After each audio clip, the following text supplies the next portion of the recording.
Welcome everybody to our regular BrightID AMA call. I don't think we have a specific topic today, but I'm looking forward to any questions or anything that's on people's minds. Yeah, so what are people thinking about today? People are thinking about when BrightCon, when when can all the BrightID people, especially like team members that have never met each other, when can we all get together?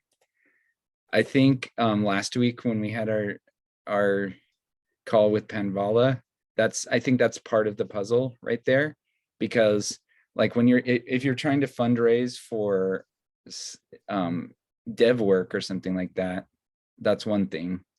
But if you're trying to fundraise for like a conference or a gathering, a retreat, something like that, something that brings your community together, a community building activity, it's a little different. And you usually have to go through different channels, but I think Panvala would be like the place to go. And so I love the opportunity that it has to raise money for communities, to do community stuff. So I think that's what we would use if we wanted to do something like that. And we do want to do something like that. So I think that's what we'll use. Cool. Yeah. I think, now that COVID isn't as much of a concern, we can start thinking and planning about something like that. So that was a long break from traveling, at least for me. So yeah, I'm anxious to see friends again. So especially see you guys, meet some of you guys that I've never seen in person. It'd be cool. So what else is on people's minds?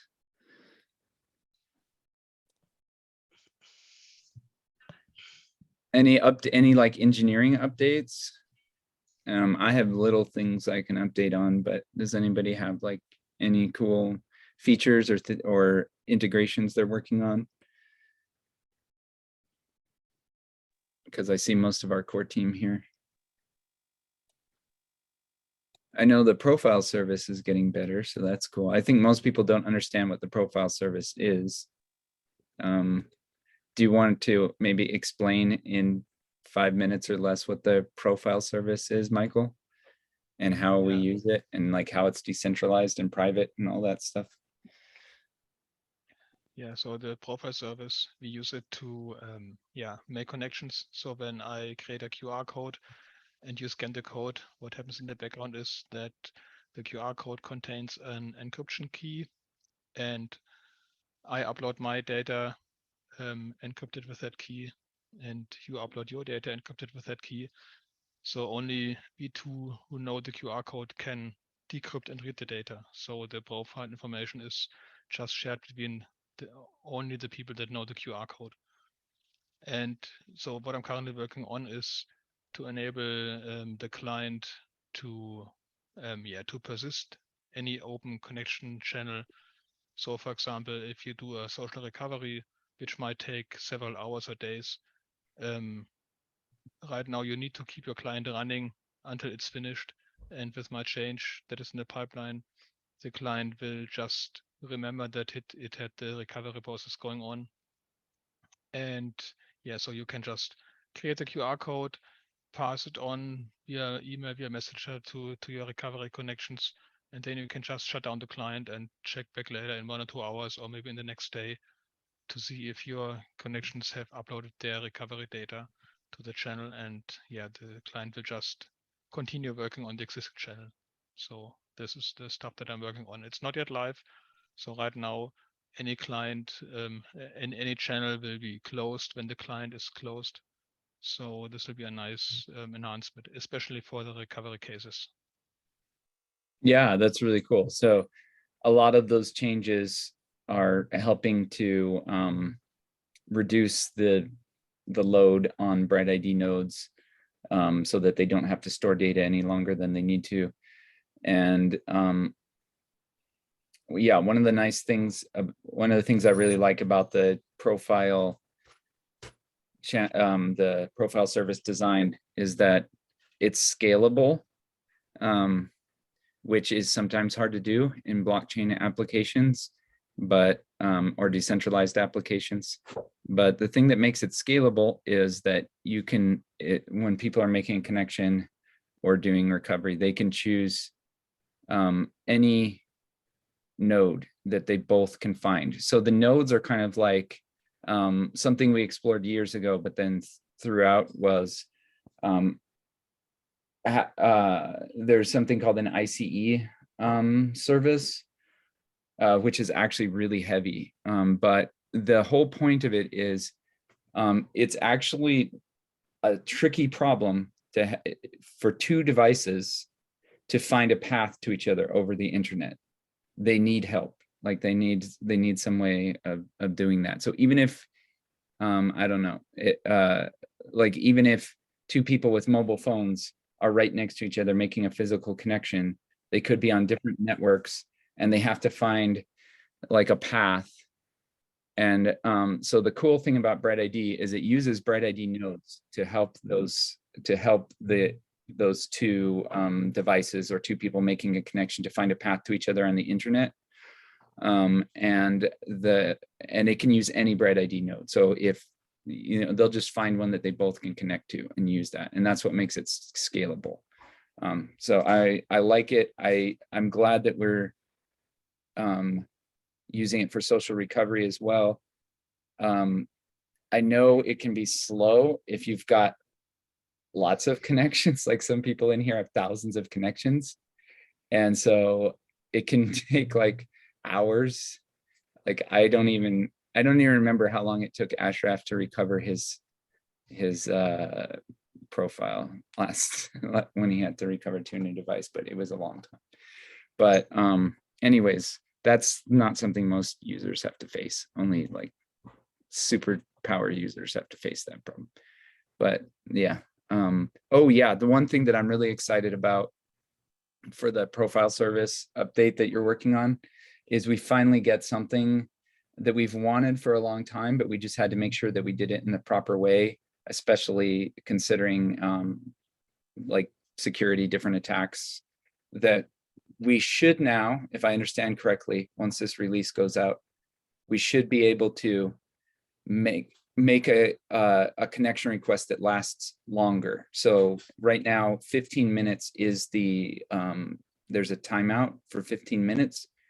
And maybe this will require an additional change to the mobile app, but we should theoretically be able to now, let's say, send an email to someone, send a connection in an email and have that persist for like a day or something like that. Is that true? Yes, that's true. So yeah, it will also require a client update because Yeah. the client needs to basically inform the channel service, okay, how long do you want to have the channel open? Yeah. But yeah, this will be working in the next release. Yeah, that's cool. The thing that we were always worried about with the long-lasting connections is someone like opening 1,000 connections and spamming a bunch of emails out to a bunch of people, just kind of like casting a net, hoping that some people will make a connection to them. But the thing that we added in that makes me feel better about that possibility is we now have the ability to severely penalize someone who does that, because without sharing your profile data, you can reject a connection and report someone as a spammer without sharing your name and photo with them. And so anyone that does that, they're basically going to burn through their, the problem before was you could have, so if you're creating sybil accounts, you could have each of your sybil accounts do something like that to try to get more connections. But now you're going to get burned. You're going to have to burn that. If you get, like, if just a couple people report you as spam, that sybil account is now going to have problems getting verified, and you're going to have to basically use a different one. So it defeats that sort of attack.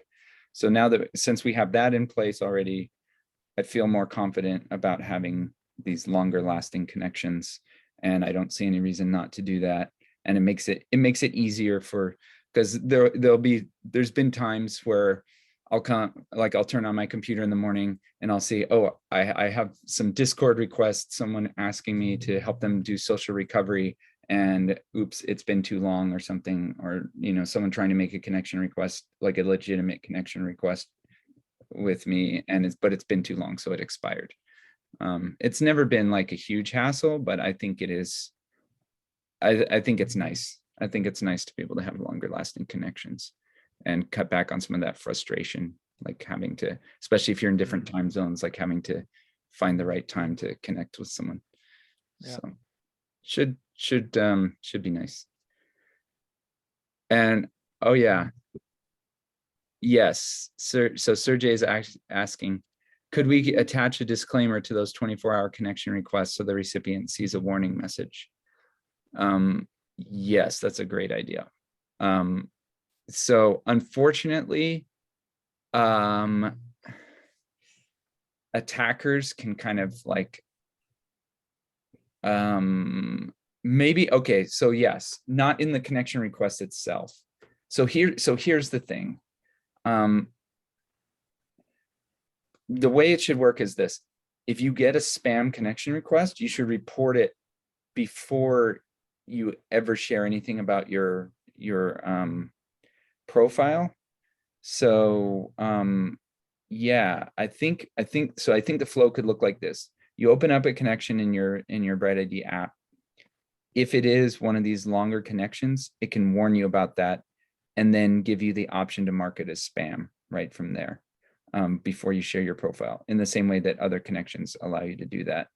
Mark it as suspicious, but maybe it could be even more prominent. If it's a long-lasting connection, it could say, the person who, this is a longer connection, there's more risk of it being spam. Maybe we could customize the message to say something like the connection screen to say something like that when you open up a longer one. So that's really interesting. I'll just push back a little bit. I don't want to scare two people off before we actually have a problem. And yeah, we have lots of languages. So like we're giving kind of a complicated message that's like, it's only supposed to be a warning in the situation that a bad actor's trying to do it. But most of the time, it's not going to be a bad actor. Right.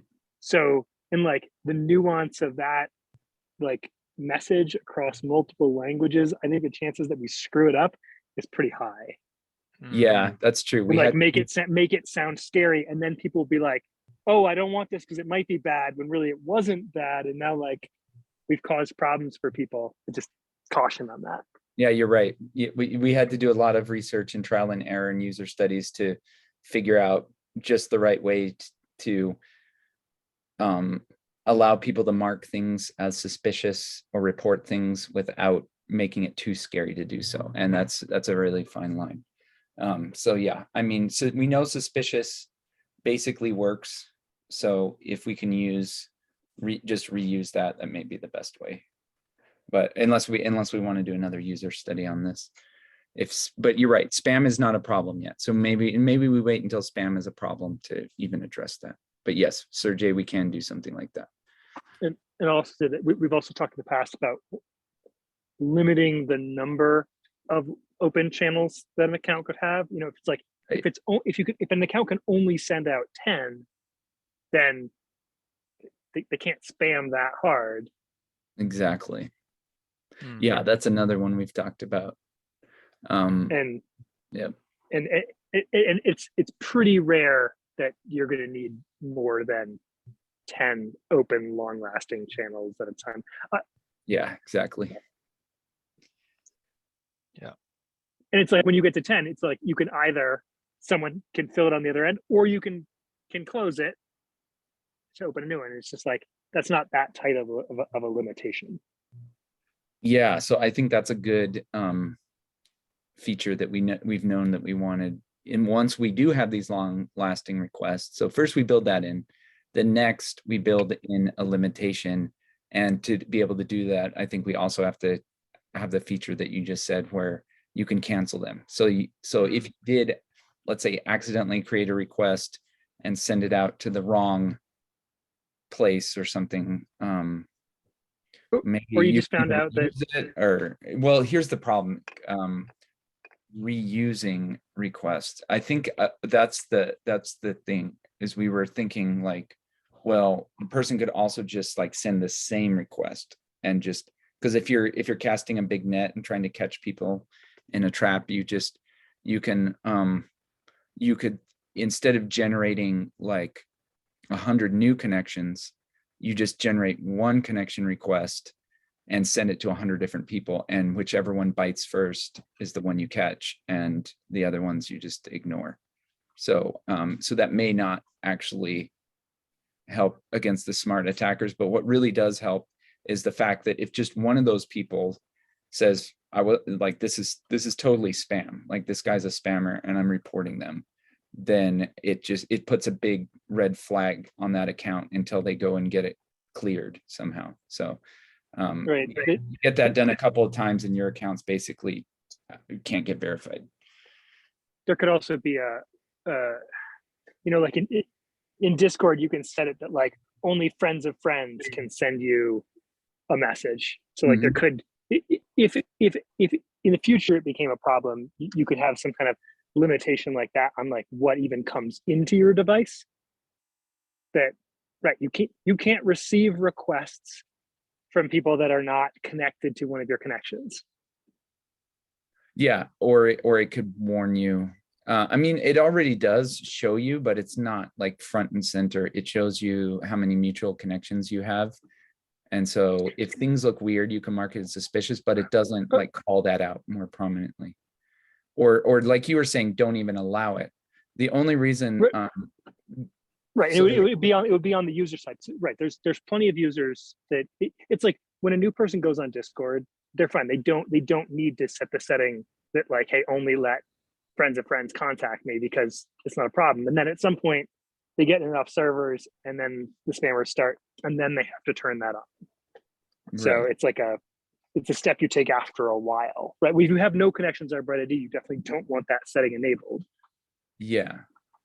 And the reason why you might not want that is because so it's nice to have the option to report spam. So the difference between BrightID and something like Discord is you get a notification that pops up in Discord, and actually you usually get the whole message. Like you'll get a message that pops up in Discord and you're like, man, this message is spam, and then you report it. But with BrightID, it doesn't, no one can pop up a connection request in BrightID. No one can send you a message in BrightID. It has to come through an existing trusted channel. That's how we want it by design. And so they have to have figured out your email address, which is not hard, or your Discord, whatever. So they'll spam you your BrightID connection request there. So if you've limited who can talk to you on email and who can talk to you on Discord, then you've already shut down the ability to even see this spam. But if that gets through, and maybe you do see like a spammy BrightID connection request coming in on Discord, then what you can do is you can actually just click on it, open up BrightID, and report it as spam, and then that gives that black mark to the user who did it. So in that way, I think we still want to allow users to do that. We don't want to make it so that if they click on a link, it just disappears or doesn't show up, because we have to realize that they're not receiving it on BrightID. They're receiving it through Discord or through email or somewhere else. So the flow is a little different. But I get what you're saying. I get what you're saying. You need to think maybe about what you want to get doing this spam, Right. Because usually when you make this massive kind of a spam that maybe you are thinking of in the Discord, that is just for a few minutes and your account is going to get banned. So what these people is looking for is to get wallets, because that's where the money is. So wasting bots or wasting this power, spam power, with trying to get more connections on BrightID is not like that worth it. So maybe I think that this kind of long or long connections QR codes maybe could be useful to get another kind of spam. Maybe I don't know, but it could be done in a lot of ways right now, because maybe this is the only thing this is getting off is to help the people in the Telegram groups. We know that there is a lot of communities trying to exploit the system. They just get a bunch of people in their own communities of exploiters, or people that want to take advantage of everything, like Locust. So this is the only thing this is going to do, is that these people doesn't have to be connected all the time in the chat to make connections. They can just put their long QR code, and then in the other day they're going to join and start getting connections. I mean, it's making easy the life to the real problem. Making it easier, but that's why we held off for so long, is because we didn't want people just to do that. But now that we have the ability for anyone to come in and find a connection request and report it as spam. We even talked about, like with Maddie, we even talked about, it doesn't even need to be a BrightID user that does it. It can be a bot that comes through.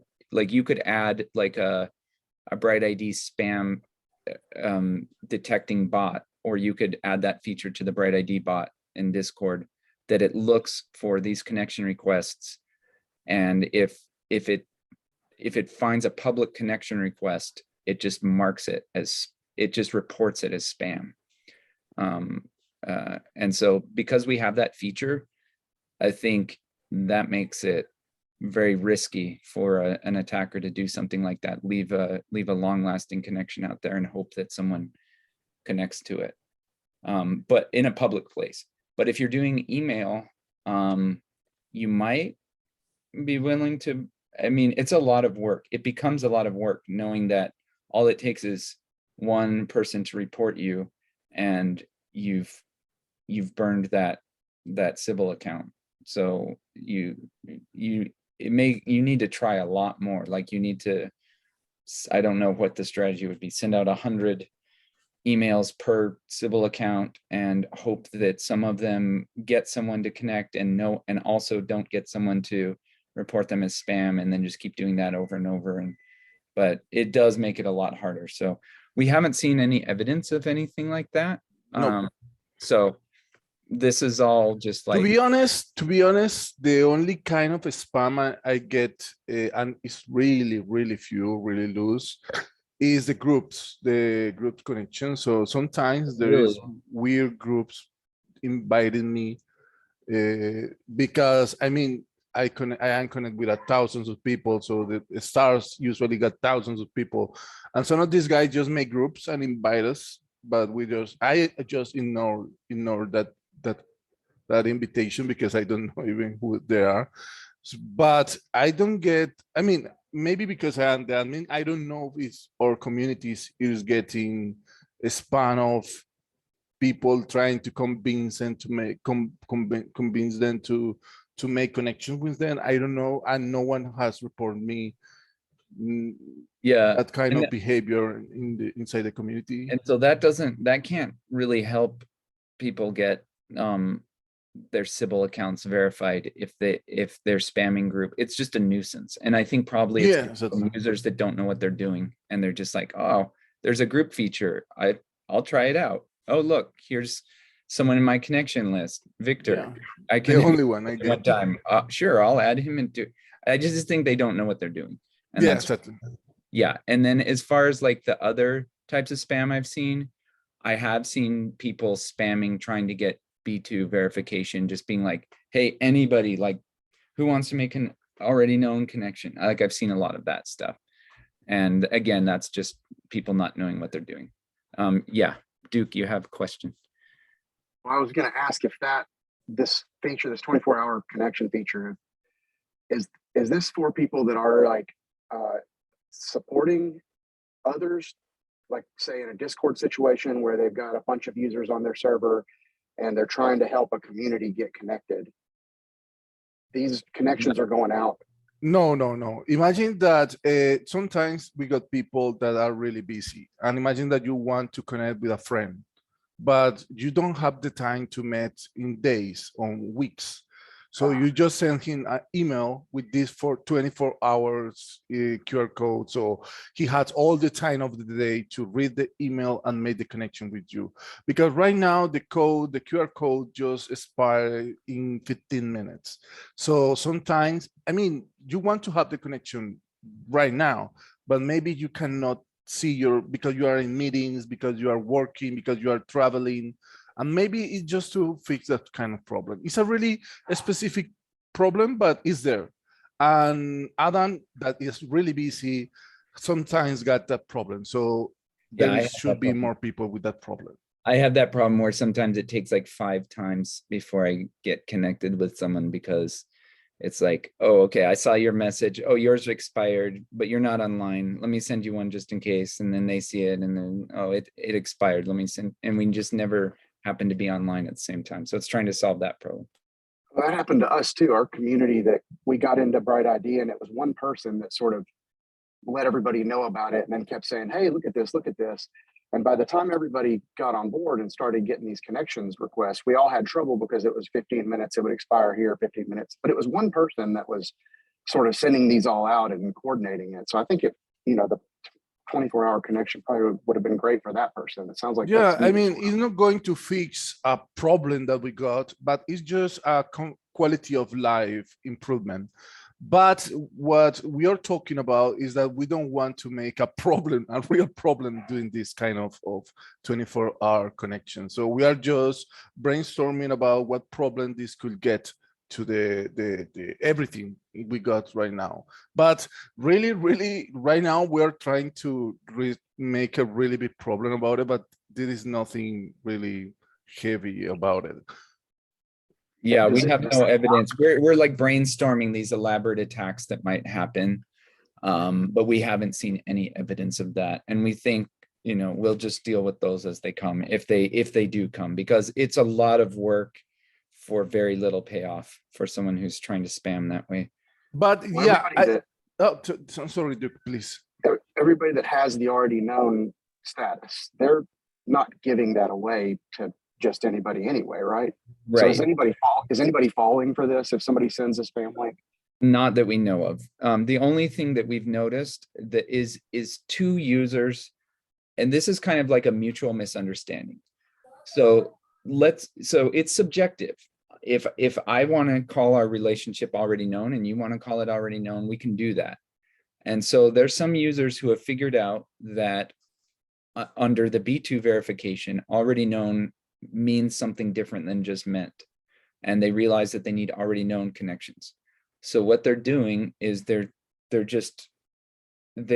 not trying to be dishonest. They're just trying to find other people they can make already known connections, and maybe they're being not very scrupulous about it. And so it's like you're inviting an attack when you do something like that. When you say, hey, I'll make it already known connections to anybody. Now it's kind of like you're inviting an attack on yourself. So that's what we need to be careful about. No, but it's a valid point to think about it, because I just managed to anti-corruption theories that I really know about it. And one of those stories is about putting in the way just obstacles to the corruption. So right now, in the way that is making the connection and the code expires after 15 minutes, the people that really are spammers, I mean professional spammers, that's kind of people doesn't even think about it, because it's more work. They have to do a lot of things to think about it, and in 15 minutes maybe they don't get a lot of hooks of people or something like that. So maybe what we are talking about is that maybe we are opening a door for spammers to do something really weird that we don't get in our no spammer heads about this 24-hour QR codes. So that's what we are talking about. So it's a valid point not to make comfortable the life to these spammers, just because we are going to imagine that just making this, yeah, you will have your eventually friend that you will get some connection eventually in an hypothetical case, but you will have to deal with 100 messages of spammers in the Discord or something like that, just because you do something like this. So I think it's worth it to think about it when we got these spaces with a lot of people thinking, just to try to solve a problem that we don't have already. So it's worth it.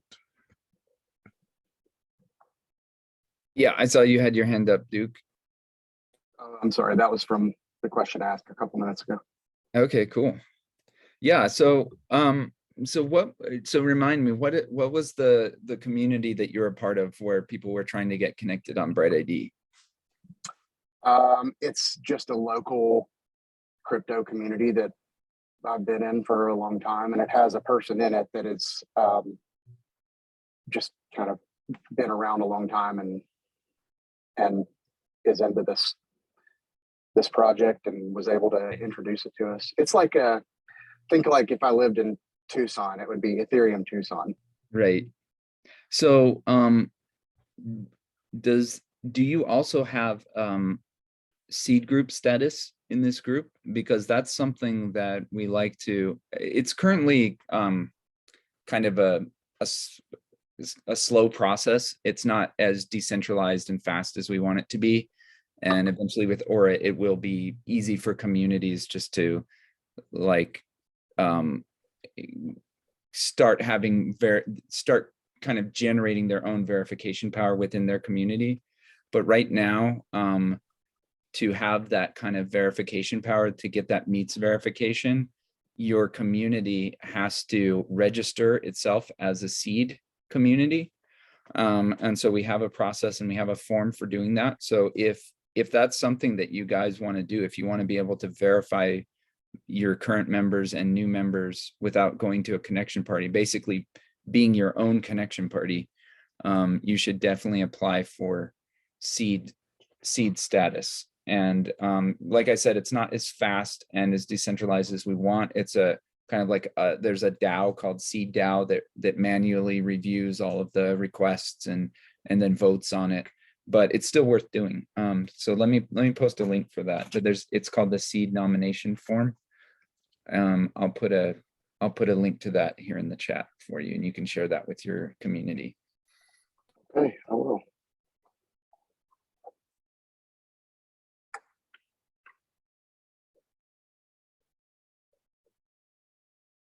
What type of community?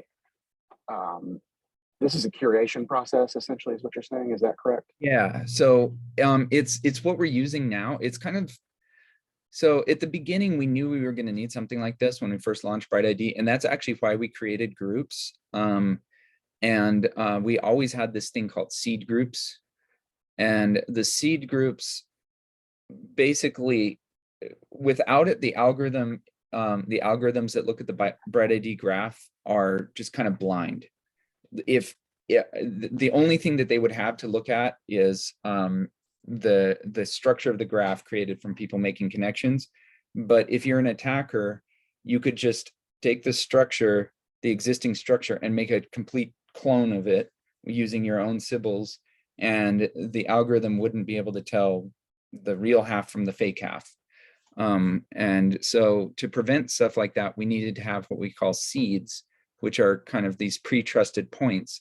So when the algorithms look and they look at this half and this has a bunch of seeds in it, and maybe this half only has like one seed in it, it's like, okay, we're going to go with this half. This is the real one. And so to do that, we need communities. We need some number of communities. It doesn't have to be a lot, but we need some communities that are kind of volunteer to be these trusted points, and they using the seed DAO, they monitor each other and audit each other to make sure that they're doing things correctly. Like we have, there's a quota of how many people they can get verified. We look at how the quota is used. We look at the graph of, and again, this is kind of a manual process, and it's what the seed DAO does.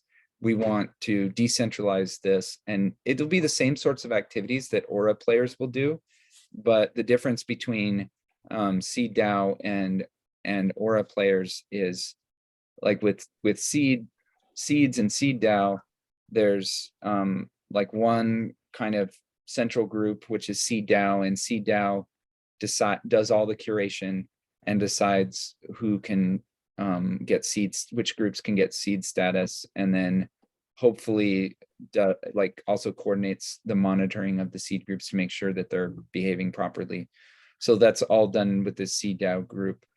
And then, but with Aura, we want to decentralize it so that anyone can state their opinion on different parts of the graph. And then it's up to the consumers of BrightID to decide like whose opinion they trust. So imagine if there were, instead of just one CDAO, if there were 10 CDAOs competing with each other to have like the best reputation, and then the community that actually uses BrightID or the apps that use BrightID for verification, they keep tabs on how they're actually performing and whether their reputation is still good. And the nice thing about that is then you have something that's resilient and robust to failures, because let's say that CDAO became corrupted right now. If CDAO became corrupted, that would be a catastrophe for BrightID. It'd basically have to start over from scratch, because you couldn't trust any of the answers coming from BrightID anymore.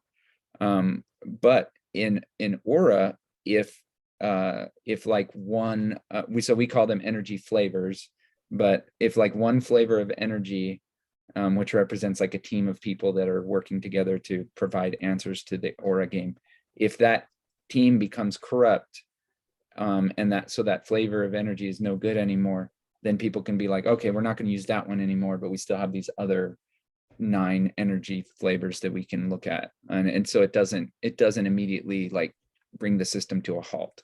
So that's why energy, that's for decentralization. Energy flavors decentralized. Oh. Yeah, right. So like you can think of it as like teams. So like the red team, there's red, there's blue, there's yellow, and you know, if you might be a member of all 3 of those teams, and then your buddy's only a member of some of those teams. And if we figure out that like that the red team is not abiding by the rules and like they're verifying symbols, then the community's confidence in red goes away. Algorithms can stop paying attention to red, but they can still pay attention to blue and yellow. So are seed groups going to be teams? Yeah, so it's seed kind groups of will eventually go evolution. away. Yeah, we hope that goes away. We hope we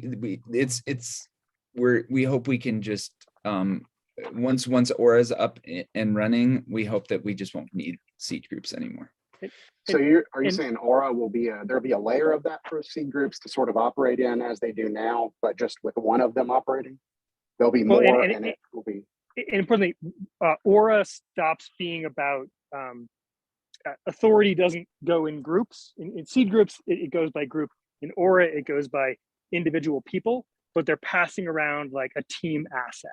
So what happens is, so like right now, there's in the simple version of Aura, there's one flavor of energy, and all of it stems from Adam and I. So he has half the energy, I have half the energy, and then we give it out to other people. So I can give you a certain amount of the energy. So like whatever, I give you 50 units of energy, you have that. Now you can give it to other people if you want, or you can give it back to me. So you have a certain amount of authority to give to the people like downstream of you. So, you know, you could give it to 2 people and they each have 25, you know, and then they could give part of theirs to other people. So that energy spreads like transitively. And if I ascertain that your friend is doing weird things, then I go to you and I say, hey, figure out what's going on over here, because this looks sketchy to me. You either solve that problem, or my final remedy is to cut you off from energy if you don't fix what your energy recipient is doing. Yeah. So each person is making their own choices of who they want to send energy. So like maybe I'm happy to send energy to you, but Adam's not. Or ideally for you, both Adam and I send you energy. So if one of us cuts you off, you don't care. And ideally you've got energy of multiple flavors at the same time. So if one of those shits the bed or is removed from you, you don't care because you've got plenty of backups. Yep. So Yeah. diverse, I want my energy to flow to diverse places, and I want to be Yep. having energy flowed to me from diverse places. Exactly. And eventually the diversity will come in different flavors. Yep. Right now it's one energy, but Yeah, when we in the future there will be more, and sort of it'll go from like 1 to 3 and then like to 10, and we don't know if it ends up being like 100 or 10,000 in the future. That's sort of to be figured out as the system progresses, but it'll go 1 and then a few and then a bunch and then we'll see. Yeah, because there was never really, so the only scalability plan that we had for seed DAOs was maybe there could be a whole lot of them, but then it always seemed like, well, there's got to be a hierarchy, and whenever there's a hierarchy, then there's always the possibility that the corruption could be at the very top or something like that and could ruin everything. So the nice thing about Aura is that it's decentralized in a way that anyone can create a new energy team. Like you could say, okay, I've got the best team of sybil hunters, and we're going to create our new energy team with our new energy flavor, and we're going to start sending it out to people. And then it's up to the apps to decide if they trust that or not. If the apps say, yeah, I trust what this energy team is doing, and they don't have to put all their eggs in one basket, they can say, okay, we're gonna sample some of what this energy team is doing. So we're gonna sample some red energy, we're gonna sample some blue energy. And then also there's gonna be sort of aggregators that say, okay, this is like, you don't have to have the mental burden of thinking about what combination of energy flavors adds up to the right answer. We're going to do that for you and present you with this answer. And so people who just want the answer, there's going to be people who just want the answer. They can get an easy answer. It's going to show up as like Aura level gold, bronze, and silver, depending on how strict you need your anti-sybil to be. And then there's always going to be the smart people that are probably Aura players looking in to like the details of everything, and so they can blow the whistle and say like, hey guys, like Aura, the way Aura gold is being done is not good. Like there's this corruption that hasn't been resolved, or there's these other problems with it. You guys really need to be looking at like Aura Diamond or something like this other aggregation that's doing a better job. I'll also point out that, so if we figure, so the Oracle is going to be the first aggregator that offers those sort of bronze, silver, gold. And an app can just say, hey, I want silver. And that's hopefully going to be a self-healing system, such that as the Oracle gets new information and goes, oh, like it used to be that silver energy, that yellow energy was good enough for silver status. But if we discover there's a problem in yellow energy, then silver status will just exclude that, and the app didn't have to change anything because they're asking for that aggregate answer of silver. And as we change the definition, and we're allowed to change the definition of silver, sort of it's just sort of supposed to be mean medium under the best judgment of the Oracle, and the Oracle is always going to try to provide the best answer and always willing to change that answer with the best information. It's really important. We always think that future us is smarter than current us. So do they meet the minimum standard of the Oracle, which is a moving target? Is this an abstraction layer? This is like Moody's for energy flavors, sort of. Yeah. Yes. Sure. It's rating energies flavors into like tranches. Yes. Is what you're saying. Well, and not only tranches, but like and we're not going to hard prescribe now what it means, but we're going to try to tell the Oracle is going to say to apps, hey, if you ask for our answer, bronze is sort of this kind of level of confidence, silver is this level, gold is this level, and they don't really care about the specifics of how we're determining that confidence level. They're just trusting that we will do a good and adequate job maintaining that level of confidence over time as situations change.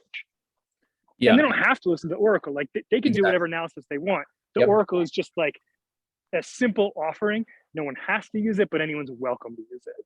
yeah. So an And app, we think that most apps will just want to. yeah, exactly. Most apps will want to, and we hope that in the future, a really smart app comes along that's like, you know what, gold, silver, and bronze are pretty good, but we have a better system that has like these 4 tiers with these different names, and here's why our system is better.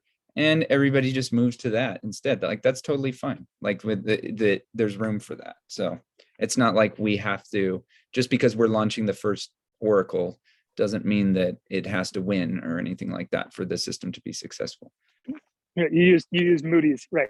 So we're perfectly happy if S&P gets started too, and there's another rating service. That's totally fine. You're offering a minimal tool set that offers, like, you're going to get the information in a minimal way, but you're not going to have to, as an app, put a lot of like logic on the back end that you have to figure out how this works. We're just going to let you use it in a simple way. But apps that want to use it in a more complex way are going to get more reward. It's just going to take more work to get the logic on their side. They may or may not get more reward. You know, I think there's a lot of opportunity for network effects here. So I think there's a good chance that the Oracle ends up just knowing more about the BrightID graph than any other entity on Earth. So it just will have the best answer as just like the nexus of the system, but it doesn't have to be that way. BrightID doesn't need it to be that way. It just, we think it's going to be the expert. It's certainly going to be the first expert. We'll see if it can maintain, but I don't care if it doesn't maintain that dominance. Right. I just think it has a decent chance of doing so. I agree with It's that. like it's like Etherscan, right? Etherscan is the best place to get information about what's going on in the Ethereum blockchain, but Ethereum doesn't require Etherscan in any way, shape, or form.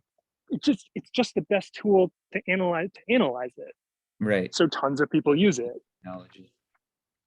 Yeah, that's a really good analogy. And I think for apps, that most of what they're going to be working on is they'll look and they'll say bronze, silver, gold. Okay, I think we need silver. I'm not sure, because I'm not sure exactly how much sybil protection we need. And so they'll try silver, and then they'll like realize after a while, oh, actually, this is excluding too many people. There's too many real users that aren't getting in.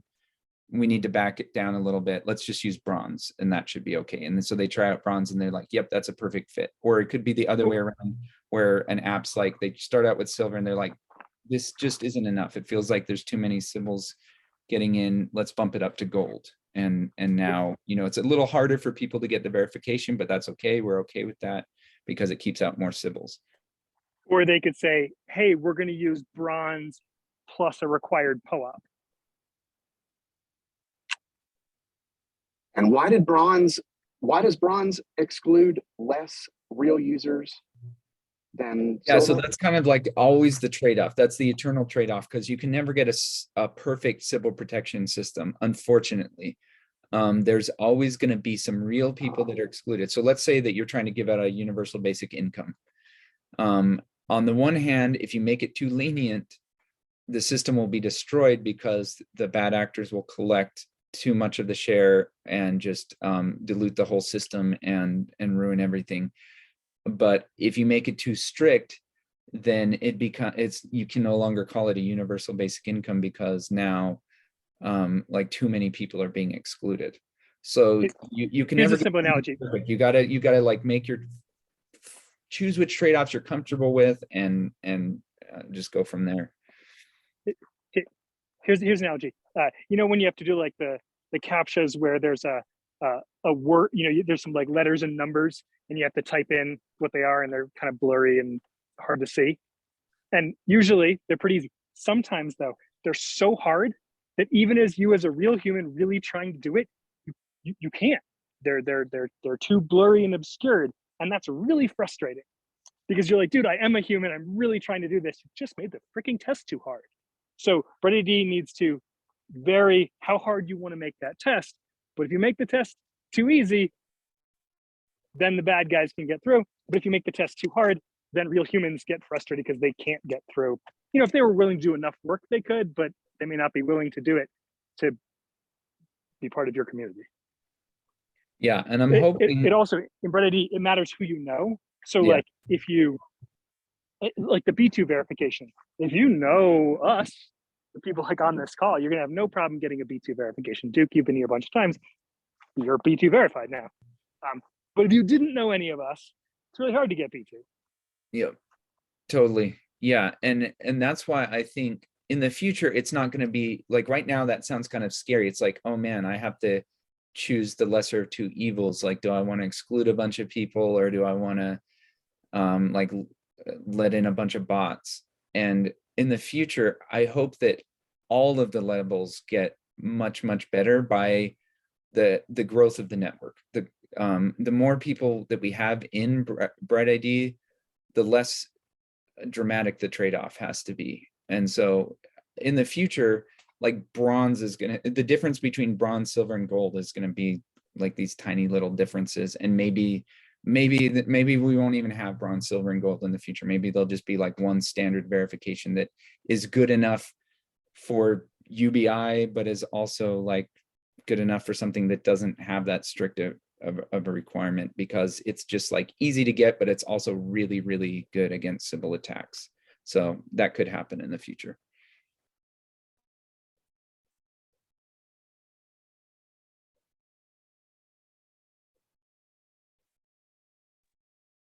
Well, it looks like we're coming close to the hour. Appreciate the questions, appreciate the chance to talk about what we're working on. And yeah, we've got, of course, we'll have the next AMA at the same time. Something that I'm looking forward to next week is there's a humanetics workshop. And humanetics is basically like all of the different groups, projects that are doing things similar to BrightID, like trying to hunt sybils on the internet, trying to solve this one account per person problem. We get together every once in a while, and we're getting together and having like a virtual conference, and the topic is soulbound tokens and sybil hunting. So maybe there's potential for those to work together. But so I expect both those topics to kind of spill over into our next AMA. So we've talked about those things before, but it's cool that Humanetics is gonna do a workshop on that. We'll see what comes out of it and share what we learn with all of you next week. So looking forward to that. And yeah, thanks for coming, everybody. See you next time. Bye Yes, for now. thank you.